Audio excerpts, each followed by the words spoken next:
El 20 de marzo se cumplió un año Así que es. ingresamos en pandemia con aquel famoso 20 de marzo del 2020 y el aislamiento social que comenzó allí. Y en este año que ha pasado, siempre hubo una primera línea contra la pandemia, una primera línea que le hizo frente, primero con las armas que tenían o con lo poco que se sabía, y después de a poco también con el conocimiento, pero siempre con, ¿cómo decirlo?, con el COVID que los acechaba permanentemente. Y estamos hablando del personal médico que siempre estuvo en la primera línea. Y vamos a dialogar con el doctor Valentín Vicente, quien es director del Hospital Iturraspe y también del COE, para hacer, no vamos a decir balance, pero sí análisis de lo que ha sido este primer año de pandemia. Doctor Hernán Coria, Andrea Falco, los saludan para la televisión cooperativa aquí de Brinkmann. Gracias por atendernos. Buen mediodía. ¿Qué tal? ¿Cómo les va? Buen mediodía. Bueno, año de pandemia y siempre estuvieron en la primera línea, al frente para combatir esta pandemia. ¿Qué análisis podemos hacer a un año de esta pandemia aquí en la República Argentina? Bien, como vos lo decís, un año muy duro eh, y sin miras aún de no haber terminado desgraciadamente con esta pandemia. La verdad que fue un año complejo, de incertidumbres en un primer momento. En esta época del año pasado, la verdad que empezábamos el confinamiento, teníamos muchas incertidumbres en cómo iba a ser esta patología, cuándo iba a llegar, de qué forma, con qué números. La verdad que, bueno, obviamente la provincia se preparó para ello en las primeras semanas, en los primeros meses, readecuando su infraestructura, sus hospitales provinciales, para poder hacer frente a esta pandemia, en el aumento de camas críticas, de áreas COVID. La verdad que ha sido un año muy complejo, lamentablemente con cifras altas en todo el país, me refiero, de contagios, con 50.000, más de 50.000, prácticamente 60.000 fallecidos en el país. Hace, bueno, un año duro y complejo para los efectores de salud como nosotros. Tuvimos que hacernos frente a esta realidad. Nosotros como institución y como hospital, no solo hacernos cargo de la parte de salud, sino obviamente la parte sanitaria de San Francisco y la región del departamento. Así que bueno, un año complejo y todavía lejos de llegar al fin de esta pandemia. Lamentablemente vamos a tener un 2021 seguramente Sí. con mucho trabajo. Bueno, me da la sensación, doctor, que, bueno, tanto se dijo en este año, pero me da la sensación que tanto ustedes como médicos, como personal médico, como nosotros, fuimos conociendo y fuimos, digamos, desarrollando esta pandemia a lo largo de todo este tiempo, paso a paso, para decirlo de esta manera, porque nos decían, Argentina tiene el beneficio de saber lo que pasa con el COVID porque le tocó a Europa antes, pero en realidad estamos viendo que la enfermedad se comporta de más allá, que hay algunas que son algunas correlativas o algunas influencias del virus que son parejas o en todo el mundo se da de la misma manera, pero que en cada país impacta distinto, incluso también en los propios sistemas de salud, ¿no? Es como que no fue, digamos, un beneficio saber lo que pasaba en Europa, porque aquí había que ver cómo se comportaba en Argentina, ¿no? Sí, exactamente. Esta enfermedad, bueno, la estamos descubriendo todavía. Es una enfermedad relativamente nueva. Estamos con un año, no año y medio, que empezó en diciembre del 2019, esta enfermedad en China. Y la verdad que todos los días estamos cosas. Obviamente que ya sabemos qué debemos hacer y qué no. También fue una aprendizaje el año pasado, en cuanto a tratamiento, en cuanto a tipo de ventilación, todos, para la comunidad médica en general, y el hecho de tener el espejo de que pasaba en Europa no se dio con las mismas características, obviamente, en nuestro país. En cada país por ahí tiene sus diferentes características esta enfermedad, pero bueno, sí nos hizo esperarla con los recursos que podíamos llegar a tener adecuado a tal fin. Recordemos la cantidad de respiradores que se tuvo que salir a comprar todo el país, todas las instituciones de salud para aumentar sus camas de terapia. Por suerte no se vio prácticamente en ningún lugar del país colapsado el sistema de salud. Eso fue muy bueno. La verdad que una de las cosas que tuvo como meritoria fue el poder de esperar la pandemia, fue el poder ralentizar las curvas de contagio y que no desbordara el sistema de salud. Sí que en algunos casos llegaron a un nivel crítico sobre el mediado, sobre octubre, noviembre del año pasado, pero nunca se llegó a colapsar el sistema de salud. Esperemos que este año, que se espera la segunda ola, no tenga las mismas características, que vamos a hacer frente a la cantidad de pacientes. En este momento en nuestro departamento tenemos diferentes realidades. Hay localidades que tienen más altos casos que otras. Entonces, bueno, estamos haciendo foco en esas localidades, tratando de disminuir, obviamente poner la gente positiva en aislamiento preventivo, pero tratar de recalcar el tema de los cuidados, el tema del distanciamiento, las no aglomeraciones de personas, el uso del tapabocas, el alcohol en gel. Se espera una segunda ola importante. Sabemos que tenemos al vecino país de Brasil, que tiene en este momento una situación sanitaria muy comprometida, con el colapso en algunos estados del sistema sanitario, con una cepa que se está empezando a diseminar por la región, esta cepa de la zona de Manaus, que es más contagiosa, una capacidad de contagio mayor que la que estamos acostumbrados. Así que bueno, es un desafío para este 2021. Doctor Vicente, la consulta es la siguiente. Lo acaba de decir que es una enfermedad de la cual están aprendiendo día a día, están conociéndola. ¿Cómo hacen ustedes con toda esta información? ¿A qué me refiero? Por ejemplo, de una familia que se contagia, hay un integrante, dos integrantes de la familia que conviviendo, estando en contacto con el virus prácticamente, no se contagia. Entonces, ¿qué hacen ustedes con toda esa información? ¿Se hacen capacitaciones? ¿Se hacen grupos? ¿Cómo va avanzando esta información para ir conociendo cada vez más la enfermedad? Mira, las áreas COVID, las áreas de terapia intensiva tienen una capacitación permanente por Zoom, con las distintas terapias, áreas COVID de la provincia y a su vez nacionales, fundamentalmente con Buenos Aires, en el sentido de tratamientos,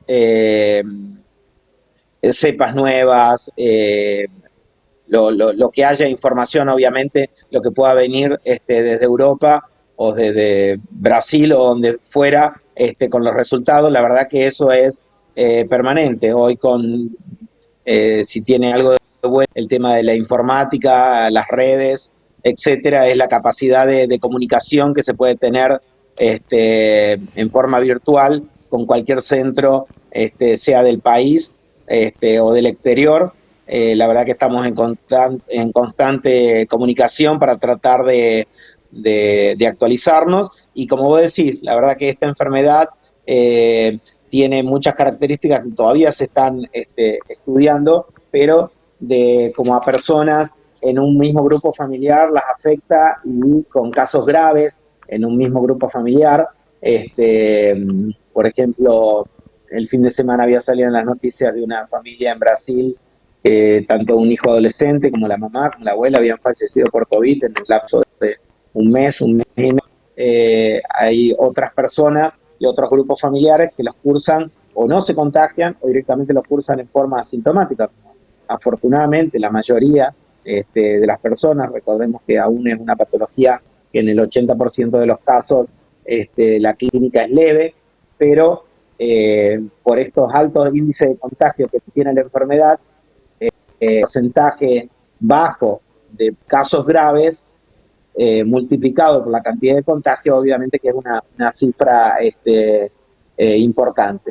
Recordemos que en el departamento, desde que comenzó esta pandemia, tenemos más de 200 fallecidos a causa del COVID. Doctor, hablando justamente del tema vacunas y vacunación, me surgen dos preguntas. Primero, a este ritmo de vacunación que estamos llevando y de la cual, bueno, el mundo entero está bregando por las vacunas, no solamente Argentina, pero este ritmo de vacunación que tenemos, ¿en qué condiciones vamos a llegar a esa famosa segunda ola? Y esa segunda ola, que es la otra pregunta, ¿cuándo llegaría a nuestro país o cuándo se estima que podría llegar? Mira, sí, la verdad que hubiéramos deseado que la cantidad de vacunas ya en el país fuera mucho mayor y la cantidad de personas vacunadas sean muchas más de las que son hasta ahora. Hay un compromiso del gobierno nacional, eso obviamente depende del gobierno nacional, hay un compromiso de aumentar en las próximas semanas la cantidad de vacunas. Aparentemente hay 3 o 4 millones comprados a China y que estarían llegando en las próximas semanas. Eso es fundamental, empezar a vacunar, sobre todo los grupos de riesgo, los grupos etarios. Se había empezado con los mayores de 70, los mayores de 60 también comenzar esta vacunación, y no solamente esos grupos, sino los comprendidos entre 18 y 60 años con comorbilidades importantes como la obesidad, la diabetes, patologías respiratorias, que es importante vacunarlos para tratar de disminuir la mortalidad de esta enfermedad. A este ritmo de vacunación, obviamente que no vamos a llegar a vacunar ni siquiera esos grupos para el comienzo de esta anunciada segunda ola. Las predicciones dicen que va a ser alrededor del mes de mayo, cuando va a ocurrir. De todas formas, es como el famoso pico que se esperaba el año pasado, sí, y se fue posponiendo, y uno decía, bueno, dicen para agosto y no es, dicen para, bueno, primero junio, julio, agosto, y vamos pasando los meses. Obviamente que uno esa fecha la conoce después que pasa, obviamente analizando los números, cuando tuvo la mayor grado de contagio, dice, acá fue el pico, pero uno lo dice con posterioridad. Bueno, los cálculos que se hacen desde los ministerios de salud es que en mayo estaría la posibilidad de tener un ascenso importante de casos y un compromiso en los sistemas de salud, así que nos estamos, nunca dejamos de estar preparados, pero bueno, nos estamos preparando para esa fecha. Lo hablamos justamente con mi compañera anteriormente, ¿no? Pero que siempre, de aquella famosa primera ola que se iba postergando, pero llegó. Y esta segunda ola también se postergará o no, pero va a llegar, indudablemente, ¿no? Sí, exacto, va a llegar. Por lo menos los presagios y lo que ha pasado en otras zonas del mundo es así. Antes decíamos, o se decía el año pasado, ¿por qué tiene que llegar? Tal vez no llegue nunca. Pero bueno, es el tipo de diseminación, desgraciadamente, que tiene esta enfermedad, por eso causa tantos fallecidos y tantos contagios en todo el mundo, y acá también pasa. No es que uno haga las cosas mal, uno hace los tratamientos que corresponden, pero los muertos, desgraciadamente, por la virulencia de esta enfermedad, van a ocurrir. Así que bueno, cuidándonos entre todos hasta que llegue, hasta que la mayoría de la población esté vacunada, es la forma en cuidarnos, el no salir a los grupos de riesgo, el usar el tapaboca, el distanciamiento, el uso del alcohol en gel, la higiene correcta, el no concurrir a lugares con mucha cantidad de gente o hacinados. Bueno, esas son las herramientas que tenemos al alcance de la mano todos para seguirnos cuidando. A opinión muy personal, doctor Vicente, el presidente dijo que podrían volver a haber restricciones. ¿sería factible, influiría en el desarrollo de esta enfermedad? ¿Pararía la segunda ola? Mirá, yo creo que seguro que influye, pero bueno, hay que también sopesar la parte económica, social con la parte sanitaria. Creo que hoy en día las restricciones van de la mano fundamentalmente de la capacidad que tiene el sistema sanitario de absorber la cantidad de casos. Yo creo que una vuelta a una fase estricta, una fase 1 estricta, únicamente estaría si estamos llegando al colapso de los sistemas de salud en cada una de las regiones. Creo que aparte debe hacerse en forma regionalizada y no en forma general, como se hizo el año pasado, que estando prácticamente sin casos se paralizó a toda la economía y a toda la sociedad. Está bien que el sistema sanitario necesitaba ese tiempo para fortalecerse, pero bueno, también las enseñanzas de lo que se hizo el año pasado, lo bueno y lo malo que se hizo el año pasado, obviamente que se van a poner en juego este año. La última que le hago, doctor, hablando de vacunas, justamente, que bueno, aquí en el departamento, corríjame si tengo equivocada la información, se han colocado 3 tipos de vacunas: la Sputnik, la rusa, la de AstraZeneca, que viene desde India, y la china, ¿no?, que se han colocado. ¿Han hecho ustedes un análisis de, primero, de la efectividad que tienen las 3 y si hay contraindicaciones aquí en el departamento? No, prácticamente son vacunas que no tienen contraindicaciones para ser aplicadas. Se está monitorizando, como estas vacunas, todas ellas han sido aplicadas o se están aplicando en fase 3, aleatoriamente a determinadas personas se le hace control de la cantidad de anticuerpos que están generando a punto de partida de las vacunas, y la verdad que son todos satisfactorios, con niveles de anticuerpos muy altos, afortunadamente, en todas ellas. Así que bueno, eso es una buena noticia. Así que bueno, lo que esperamos es poder aplicarlas en forma más masiva a la población, y prácticamente no ha habido efectos adversos sobre la aplicación de las vacunas, sí, algunos efectos leves sobre la vacunación, sobre el día de la vacunación a las 48 horas, pero no más que eso, afortunadamente. ¿Qué porcentaje, tiene una estimación de qué porcentaje ya está vacunado del departamento? La verdad que es bajo el porcentaje, debemos estar hablando... A nivel país es el 5. Y debemos estar en ese mismo porcentaje aproximadamente acá. Bien. Falta un montón. Falta un montón. Y falta muchísimo. Para el 70, famoso 70% para inmunidad de rebaño le falta un montón, ¿no? Exactamente, sí, por lo menos arriba del 50 tendríamos que estar, y la verdad que falta mucho. Gracias, doctor, muy amable por atendernos y nos mantenemos en contacto. Ha sido un placer, Saludos a todos. Gracias. Gracias. Bueno, el doctor Valentín Vicente, quien es director del Hospital Iturraspe y del COE San Francisco. Bueno, creo que dejó bien claro los números y la situación que tenemos, y la famosa segunda ola que decíamos se espera para mayo, junio. Puede ser que se dé antes o después, pero va a llegar. Así es como